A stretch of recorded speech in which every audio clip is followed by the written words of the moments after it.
कहानी की शुरुआत कई साल पहले से शुरू होती है। रेगिस्तान में एक गाड़ी तेजी से आगे बढ़ रही थी। इस गाड़ी को सैम नाम का लड़का चला रहा था और उसके साथ उसकी बीवी ईवा भी बैठी थी। ईवा पेट से थी, वो कभी भी माँ बन सकती थी। सैम अपने दोस्त रॉबिन के घर जा रहा था क्योंकि उसके घर के पास ही जच्चा बच्चा केंद्र था। सैम और ईवा रॉबिन के घर ही कुछ दिन बिताने वाले थे ताकि जरूरत पड़ने पर जच्चा बच्चा केंद्र की मदद ले सकें। कुछ ही देर बाद दोनों रॉबिन के घर तक पहुँच गए। घर के बाहर उन्हें जूरी नाम की औरत दिखती है। दोनों को लगा कि जूरी रॉबिन की जान पहचान वाली होगी। वो जब उससे रॉबिन के बारे में पूछते हैं तो जूरी कहती है कि वो अंदर ही है। जूरी की बात मानकर दोनों घर में दाखिल होते हैं। घर में उन्हें कोई नजर नहीं आता और तभी जूरी अंदर आकर कहती है कि रॉबिन दूसरे कमरे में है। जूरी की बात मानकर सैम अकेला ही आगे बढ़ने लगा। उसे एक कमरे में रॉबिन की जख्मी बीवी नजर आती है। सैम को कुछ समझ नहीं आ रहा था कि घर में क्या हो रहा है और तभी उसे ईवा की चीख सुनाई देती है। वो जैसे ही ईवा की तरफ जाने लगा तो जूरी सामने आकर उसे रोकने की कोशिश करती है। सैम उसे रास्ते से हटाकर जैसे ही आगे बढ़ता है तो कोई उस पर हमला करता है। कुछ देर बाद जब सैम को होश आया तो वो एक अजीब सा नजारा देखता है। वो इस वक्त एक खुली जगह में था और वो देखता है कि जूरी आग के पास खड़ी है। जूरी के बाद सैम की नजर रॉबिन और उसकी बीवी की लाशों पर पड़ती है। सैम को एक चेयर पर बांधा हुआ था जिस कारण वो कुछ नहीं कर सकता था। जूरी के साथ उसके कई साथी भी थे। जूरी के साथियों ने ही ईवा को पकड़ा था और उन्होंने ही सैम पर हमला किया था। जूरी और उसके सभी साथी कोई रिवाज कर रहे थे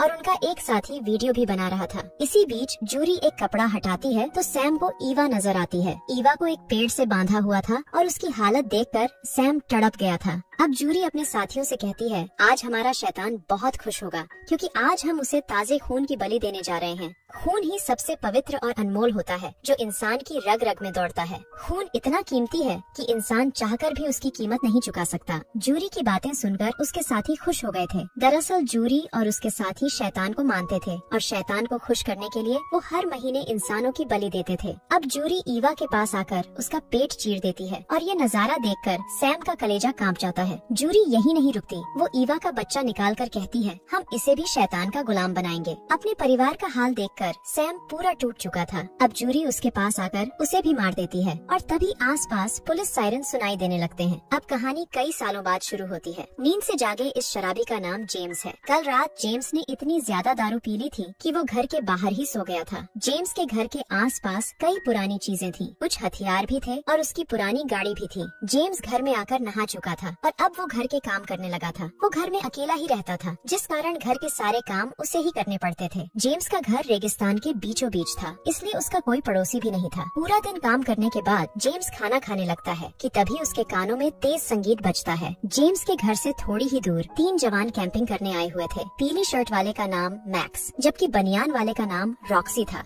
इनके साथ गिनी नाम की लड़की भी कैंपिंग करने आई हुई थी। तीनों तेज आवाज में गाने सुन रहे थे लेकिन इनके स्पीकर पर जेम्स गोली चलाकर कहता है, दफा हो जाओ यहाँ से, ये मेरी जगह है। तीनों जेम्स से बहस करने लगे कि हम लोग यहाँ से नहीं जाएंगे, लेकिन जेम्स के पास उसकी गन थी और गन देखकर तीनों वहाँ से चले जाते हैं। अब तीनों कोई और जगह देखने लगे थे ताकि वहाँ कैंपिंग कर सकें। दूसरी तरफ जेम्स ने अपने स्टोर में आकर अपनी गन रख दी थी। उधर तीनों दोस्त कुछ देखकर हैरान होते हैं। तीनों ने आगे कुछ लोग देख लिए थे। तीनों को लगा कि ये भी कैंपिंग करने आए हैं, इसलिए तीनों दोस्त भी उनकी तरफ बढ़ने लगे। नए ग्रुप में माया नाम की लड़की और कुछ आदमी थे। माया तीनों दोस्तों को देखकर बहुत खुश होती है। तीनों उसे बताते हैं कि हम भी यहाँ कैंपिंग करने आए थे लेकिन एक सिरफिरे ने हमें भगा दिया। माया बताती है कि मैं और मेरे साथी एक शैतानी रिवाज कर रहे थे। हम शैतान को खुश करने की कोशिश कर रहे थे। अब हम तुम तीनों की बलि देकर शैतान को खुश करेंगे। उसकी बात सुनकर रॉक्सी उसका मजाक उड़ाने लगा और तभी कोई पीछे से उसके पैरों में रस्सी डाल देता है। गिनी को पकड़कर उसके पेट पर चाकू मार दिया जाता है। मैक्स को पकड़ने के बाद माया उससे कहती है, हम पहली बलि तुम्हारी ही देंगे। इसके बाद वो मैक्स का पेट चीर देती है और मैक्स वहीं मर जाता है। मैक्स की मौत के बाद रॉक्सी को भी मार दिया गया। अब सभी गिनी को मारना चाहते थे लेकिन गिनी अपनी जगह से गायब थी। माया और उसकी सहायक निमा समझ गई थी कि गिनी पास वाले घर की तरफ भागी होगी। वैसे दोनों का सोचना बिल्कुल सही था क्योंकि जख्मी गिनी एक घर की तरफ ही भाग रही थी और ये घर जेम्स का था।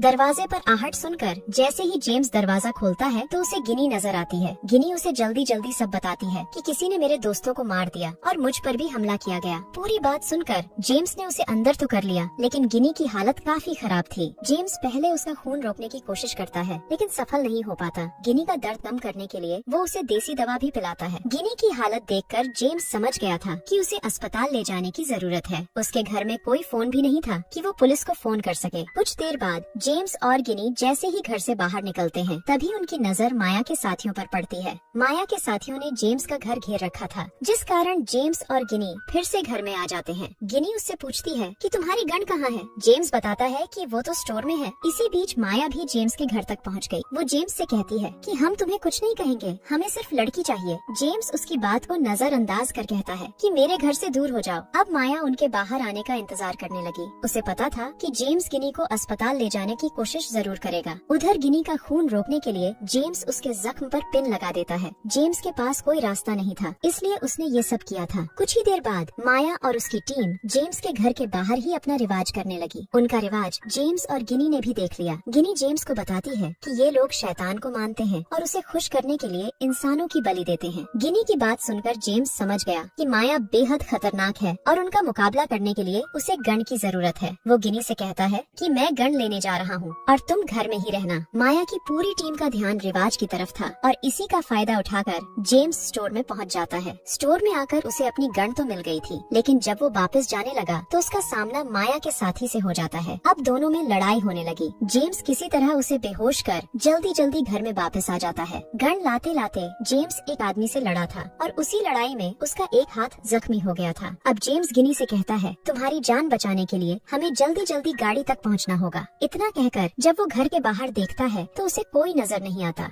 दोनों को लगा कि माया के साथ ही चले गए, जिसके बाद वो दोनों घर से बाहर आते हैं। दोनों जल्दी ही जेम्स की गाड़ी तक पहुंच भी जाते हैं, लेकिन गाड़ी स्टार्ट नहीं होती क्योंकि माया के साथियों ने उसे पहले ही खराब कर दिया था। अब दोनों जैसे ही घर की तरफ बढ़ने लगे, तभी उनके सामने माया और उसके साथी आ जाते हैं। एक बार फिर से लड़ाई शुरू हो गई थी और ये लड़ाई काफी जोरदार थी। इस बार लड़ाई के आखिर में माया के साथी जेम्स और गिनी को बेहोश कर देते हैं। कुछ देर बाद जब जेम्स को होश आता है तो वो अपने पास ही गिनी को देखता है। दोनों को चेयर्स पर बांधा हुआ था और दोनों को अभी अभी होश आया था। जल्दी ही माया जेम्स के पास आकर कहती है क्या तुम्हें पता है कि तुम मेरे भाई हो? उसकी बात सुनकर जेम्स हैरान हो गया। माया उससे कहती है मैं गिनी को जिंदा छोड़ सकती हूँ अगर तुम मेरे साथ संबंध बनाओ। मैं तुम्हारा पानी अपने अंदर महसूस करना चाहती हूँ, तुम्हारे बच्चे की माँ बनना चाहती हूँ ताकि शैतान खुश हो जाए और हमारा बच्चा शैतान का चहेता बन जाए। दरअसल जब कई साल पहले सैम और ईवा अपने दोस्त रॉबिन के घर गए थे, तब ईवा पेट से थी और उस समय दोनों पति पत्नी को जूरी नाम की औरत ने पकड़ लिया था। जूरी ने ईवा का पेट चीर कर एक बच्चा निकाला था और वो बच्चा माया थी। जूरी जब सैम को मारकर चली गई थी, तभी वहाँ पुलिस भी पहुँच गई थी। पुलिस को लाशों के साथ साथ ईवा के पेट में एक और बच्चा मिलता है और वो दूसरा बच्चा जेम्स था। जेम्स और माया ईवा के बच्चे थे और दोनों बहन भाई जुड़वा थे। गिनी को बचाने के लिए जेम्स कुछ भी कर सकता था। वो अपनी आंखों के सामने निर्दोष गिनी की मौत नहीं देख सकता था। जल्दी ही जेम्स के हाथ पैर बांधकर उसे जमीन पर लिटा दिया गया। अब माया उसके ऊपर आकर बैठ गई और वो उसे अपने अंदर महसूस कर रही थी। कुछ ही देर बाद जेम्स का पानी निकल गया, जिसके बाद माया जेम्स और गिनी को जिंदा छोड़कर चली जाती है। माया के जाते ही जेम्स और गिनी फैसला करते हैं कि वो आज ही माया को मार देंगे। माया अभी कुछ ही दूर गई थी। जेम्स और गिनी फिर से उस पर हमला कर देते हैं। एक बार फिर से लड़ाई शुरू हो गई थी। इस लड़ाई में जेम्स माया के सभी साथियों को मार देता है। माया गिनी को मार देती है, लेकिन इसके साथ ही माया भी जेम्स के हाथों मारी जाती है। कहानी के आखिर में सिर्फ जेम्स ही जिंदा बचा था। इस पूरी कहानी में हमें यही दिखाया गया है कि बच्चे वही सीखते हैं जो उन्हें सिखाया जाता है। माया को शैतान की पूजा करना सिखाया गया और वो मरते दम तक वही करती रही। जेम्स एक अनाथ आश्रम में पला था, उसे इंसानियत का पाठ पढ़ाया गया था और वो आखिर तक इंसानियत के लिए लड़ता रहा। इसी के साथ इस कहानी का यही अंत हो जाता है।